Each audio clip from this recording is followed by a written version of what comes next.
This case is an example of pigmented skin lesion. Next investigation. A pigmented skin lesion is suspicious for melanoma is shown. This is a pigmented skin lesion, suspicious for melanoma. Suspected from the variation of color from one area to another and the irregular border, the big diameter, rapid progression of the lesion with time, it's a very short time. The asymmetry of the lesion. The next best investigation for suspected melanoma is the excisional biopsy, okay, compared to the shave and the punch biopsy. I will show you why. This is the excisional biopsy, which is the best type of biopsy for suspected melanoma.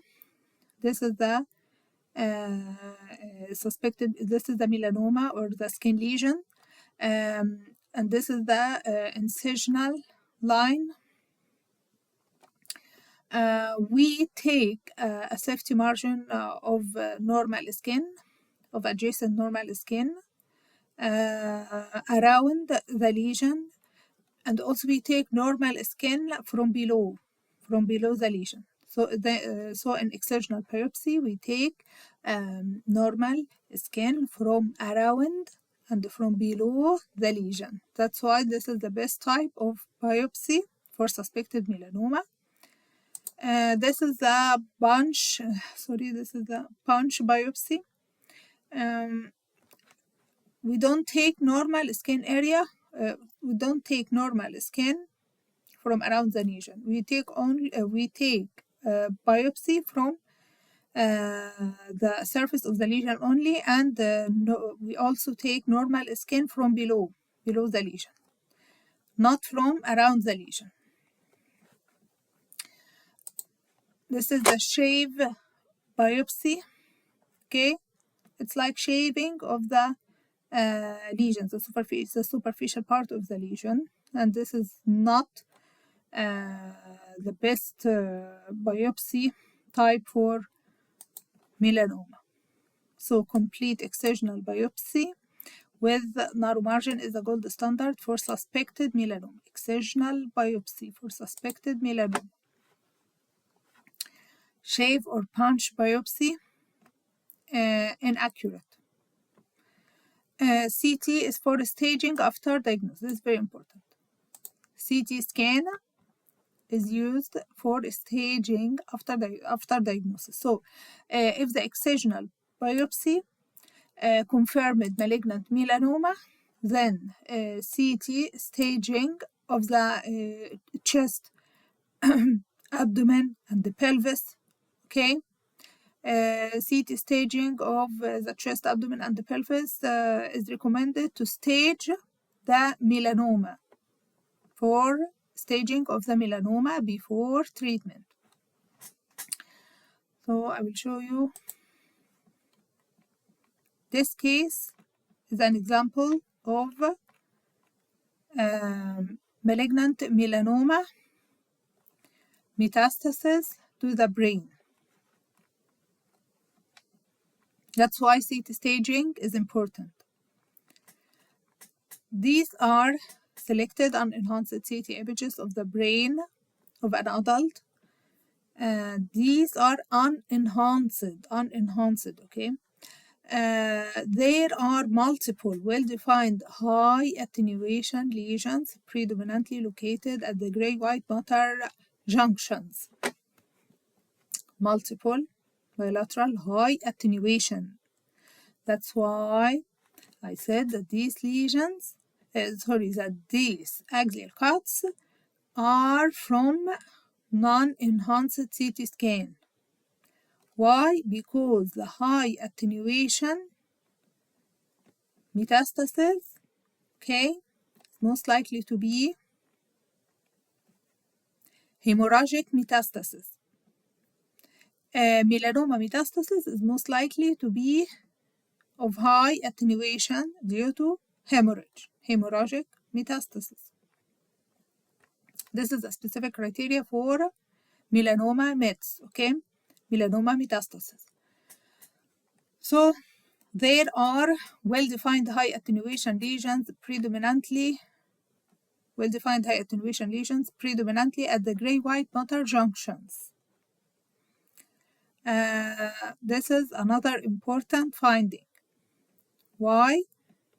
Most metastases to the brain, okay, usually found in the gray-white matter junction. Gray-white matter junction. Okay, whenever you see multiple lesions at the gray-white matter junction,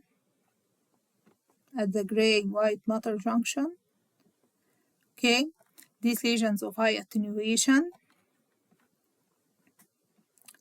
the largest lies in the right centrum semi-ovale and contains a fluid level. The largest lies at the centrum semi-ovale. This is the centrum semi-ovale. What is the centrum semi-ovale?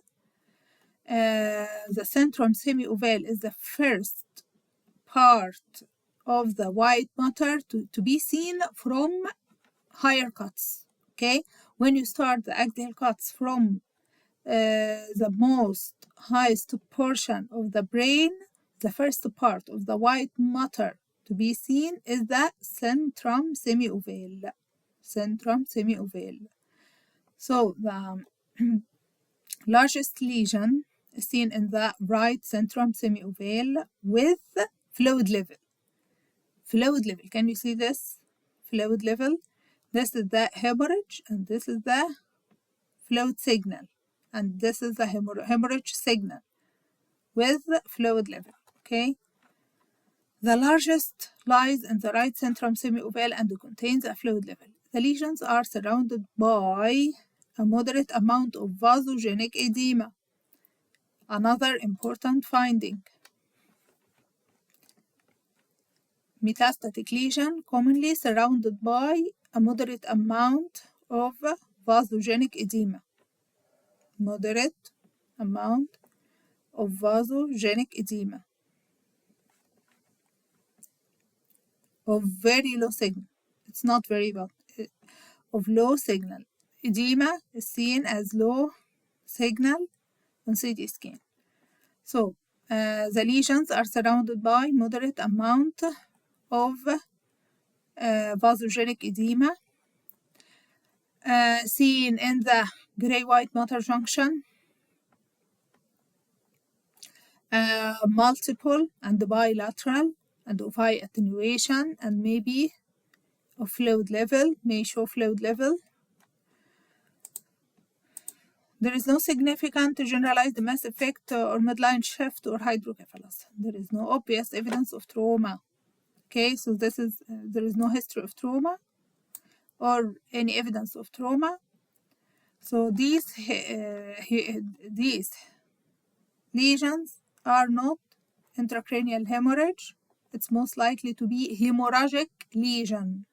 Okay, hemorrhagic masses. To take this further, I would review any previous imaging for evidence of primary malignancy.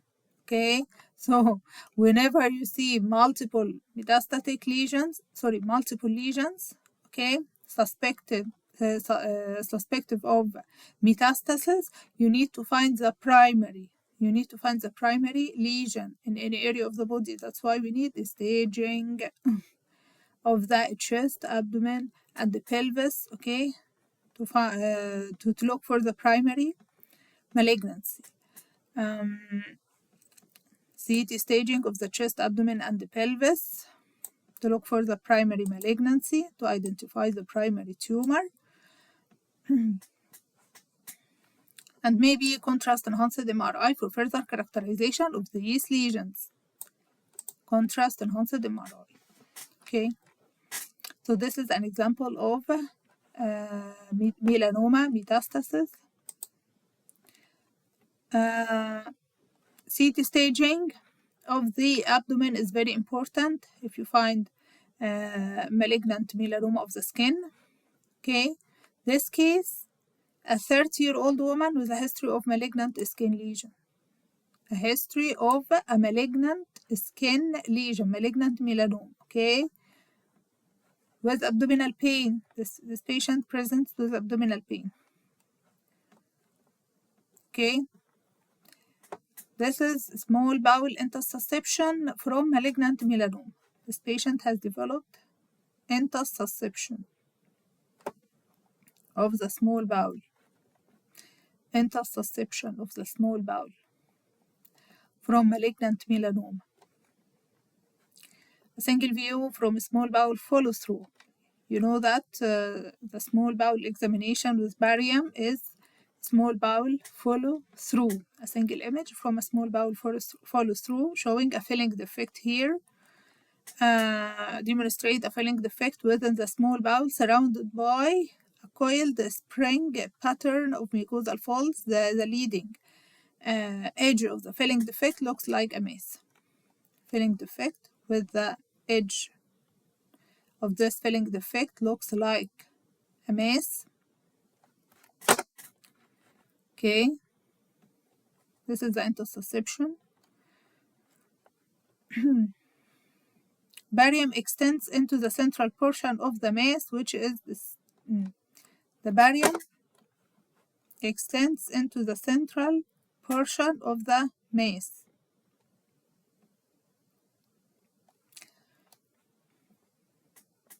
Which is a distinguishing feature of this case. So this is not a solid mass, okay, because barium extends into its central portion. This is most likely intussusception. CT confirms the abnormality and showing a filling defect in the small bowel which has concentric bands of high and low attenuation.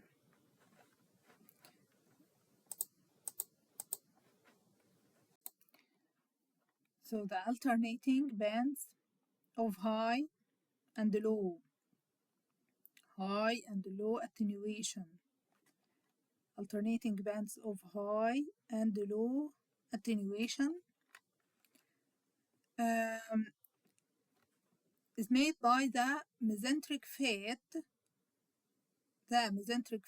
between the bowel loops. Okay,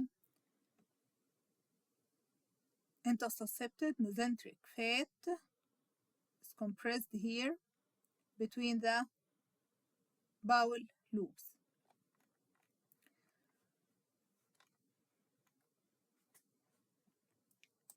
As you know, intussusception is usually caused by a mass. Okay, so if there is a mass, it may lead to intussusception of the bowel loops. And this patient has a history of malignant skin lesion, so the most likely cause of the intussusception is metastatic melanoma.